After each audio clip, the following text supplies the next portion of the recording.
कृषि सुधारों में यह तीसरा कानून है आवश्यक वस्तु संशोधन अधिनियम 2020 the essential commodities amendment act 2020। नाम से स्पष्ट है, संशोधन किया गया है। आवश्यक वस्तु अधिनियम जो 1955 का है उसी में संशोधन किया गया है।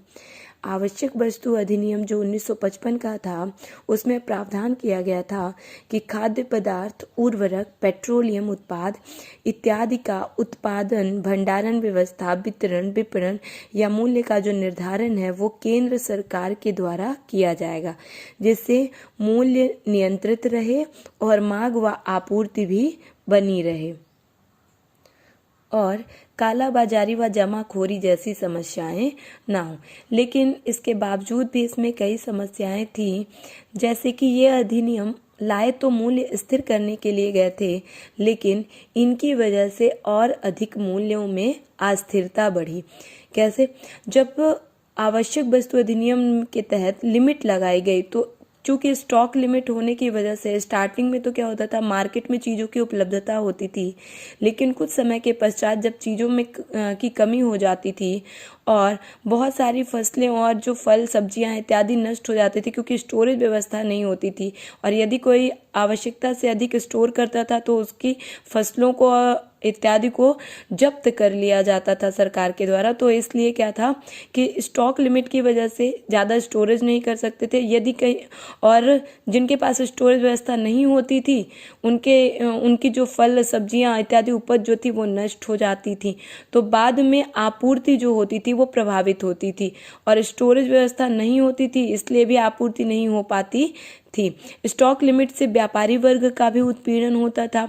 स्टॉक लिमिट से आपूर्ति हेतु बाद में फिर इंपोर्ट करना पड़ता था। स्टोरेज इंफ्रास्ट्रक्चर भी इससे प्रभावित हुआ और अदर इन्वेस्टमेंट भी प्रभावित हुई। इसलिए ये संशोधन किया गया है। इसके तहत निम्नलिखित प्रावधान किए गए हैं। तो पहला, जो कीमतें होंगी वो बाजार आधारित होंगी, अर्थात मूल्य नियंत्रण को स्वतंत्र छोड़ने का प्रावधान किया गया है। अब केवल निम्न साधारण परिस्थितियों में ही केंद्र सरकार के द्वारा खाद्य पदार्थों की आपूर्ति को विनियमित किया जाएगा, अर्थात विशिष्ट असाधारण परिस्थितियां होंगी तभी एसेंशियल कमोडिटी एक्ट का प्रयोग किया जाएगा। इसे समाप्त नहीं किया गया है, केवल ऐसे प्रावधान कर दिए गए हैं कि कुछ असाधारण परिस्थितियों में ही इसका उपयोग किया जाएगा, जैसे युद्ध की स्थिति, अकाल, असाधारण कीमतों में वृद्धि या गंभीर प्राकृतिक आपदा। स्टॉक सीमा भी अब महंगाई पर आधारित होगी, अर्थात जो स्टॉक लिमिट लगाई जाएगी वो महंगाई को देखते हुए लगाई जाएगी, अन्यथा वह स्वतंत्र होगी, मार्केट रेट पर डिपेंड करती है। यदि कीमतें बहुत ज़्यादा बढ़ जाती है, असाधारण कीमतों में वृद्धि किस प्रकार से बताया गया है कि यदि बागवानी उपज की खुदरा कीमत 100% बढ़ जाती है और जो नष्ट प्राय किसी खाद्य पदार्थ हैं जैसे गेहूं, चावल, यदि इनकी कीमत 50% बढ़ जाती है तो वहां पर स्टॉक लिमिट लगाई जाएगी। मतलब तब गवर्नमेंट के द्वारा एसेंशियल कमोडिटी एक्ट का प्रयोग किया जाएगा, अन्यथा अब सरकार के द्वारा इस अधिनियम का कम से कम उपयोग किया जाएगा और कम से कम हस्तक्षेप किया जाएगा। कीमतों में जो वृद्धि होगी उसकी गणना पिछले 12 महीनों में प्रचलित कीमत या विगत 5 वर्षों में जो औसत खुदरा कीमत है जो भी कम होगी उसी के आधार पर की जाएगी। ऐसा नहीं है कि कितनी कीमत बढ़ रही है उसके आधार पर आकलन कर लिया जाएगा और वहां पर एसेंशियल कमोडिटी एक्ट का प्रयोग किया जाएगा। तो केवल इसी आधार पर होगा कि पिछले 12 महीनों की जो प्रचलित कीमत है या फिर जो विगत 5 वर्षों में औसत खुदरा कीमत थी जो भी कम हो, यदि वह बागवानी के लिए 100% बढ़ चुकी है और गैर नष्ट प्राय जो खाद्य पदार्थ हैं उनके लिए यदि 50% बढ़ चुकी है तो वहां पर फिर एसेंशियल कमोडिटी एक्ट का उपयोग किया जाएगा।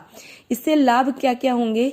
तो व्यापारी और व्यवसायी वर्ग जो था उनका उत्पीड़न नहीं होगा, क्योंकि अब क्या कर दिया गया है, स्टॉक लिमिट को हटा दिया गया है, तो वो पर्याप्त मात्रा में स्टोर कर सकते हैं और यदि मार्केट में मांग बढ़ती है तो आपूर्ति सुनिश्चित कर सकते हैं। दूसरा, अब इससे क्या होगा, स्टोरेज इंफ्रास्ट्रक्चर में भी वृद्धि होगी क्योंकि लिमिट को हटाया जा चुका है लिमिट तभी लगेगी जब महंगाई बहुत ज़्यादा बढ़ जाएगी। इसलिए इस क्षेत्र में निवेश भी बढ़ने की संभावना देखी जा रही है। और यदि स्टोरेज इंफ्रास्ट्रक्चर बढ़ता है, निवेश बढ़ता है, तो जो कृषि उपज की क्षति हो जाती थी वो भी कम से कम होगी। साथ ही कोल्ड स्टोरेज, गोदाम, प्रसंस्करण क्षेत्र इत्यादि में निजी निवेश भी बढ़ने की संभावना लगाई जा रही है। आपूर्ति बनी रहने से मूल्य स्थिरता बनी रहेगी, यही इसका उद्देश्य भी है। लेकिन इसके सामने कई चुनौतियां भी हैं। फिर से जमाखोरी या काला बाजारी जैसी समस्याएं देखी जा सकती हैं, क्योंकि अब क्या होगा, स्टॉक लिमिट नहीं होगी, किसी भी प्रकार की निगरानी नहीं की जाएगी कि कितना स्टोर करके रखा है। तो इससे बहुत बड़ी चुनौतियां आ जाएंगी कि क्या होगा, व्यापारियों के द्वारा देखा जाएगा कि जब मांग बढ़ चुकी है और उस समय पर यदि वह अपने भंडारण का प्रयोग नहीं करते हैं, आपूर्ति सुनिश्चित नहीं करते हैं, कीमतें बढ़ने का इंतजार करते हैं और बढ़ी हुई कीमतों पर फिर वो अपने भंडारण का उपयोग करते हैं, अधिक से अधिक लाभ बनाते हैं, तो वहां पर बाजारी कीमतें जो होंगी वो व्यापारियों के हाथ में हो सकती हैं और इससे उपभोक्ता वर्ग का शोषण हो सकता है। इस कानून में किसानों को, ये जो कानून लाए गए हैं, इनमें किसानों को तो ध्यान में रखा गया है कि उनकी आय को दोगुना करना है, उन्हें लाभ पहुंचाना है। खरीदारों को, व्यापारियों को भी ध्यान में रखा गया है। लेकिन कृषि जो है, कृषि उपज केवल आय का साधन नहीं है, ये जीवन जीने का भी एक बहुत बड़ा साधन है। और इन कानूनों में उपभोक्ता वर्ग को किसी भी प्रकार से ध्यान में नहीं रखा गया है। यदि सभी की आय को दोगुना कर दिया जाता है तो उपभोक्ता को जो मिलने वाली वस्तुएं हैं, जो चीजें हैं, वो भी क्या हो सकती हैं, उनकी कीमतें भी बहुत ज़्यादा बढ़ सकती हैं। तो ऐसा भी प्रावधान किया जाना चाहिए था कि जो कीमतें हैं वो एक लिमिट तक ही बढ़ाई जा सकती हैं। ऐसा नहीं है कि 100% भले ही ना बढ़े, 50% भले ही ना बढ़े, लेकिन इस लिमिट से पहले कोई भी कीमत रखी जा सकती है। ये बात व्यापारियों की इच्छा पर निर्भर करता है कि किस प्रकार से वो कीमतें तय करते हैं। तो ये बहुत सारी चुनौतियां हैं, इनको ध्यान में रखना होगा जिससे कि सभी को उचित लाभ मिले, किसी भी वर्ग का शोषण ना हो।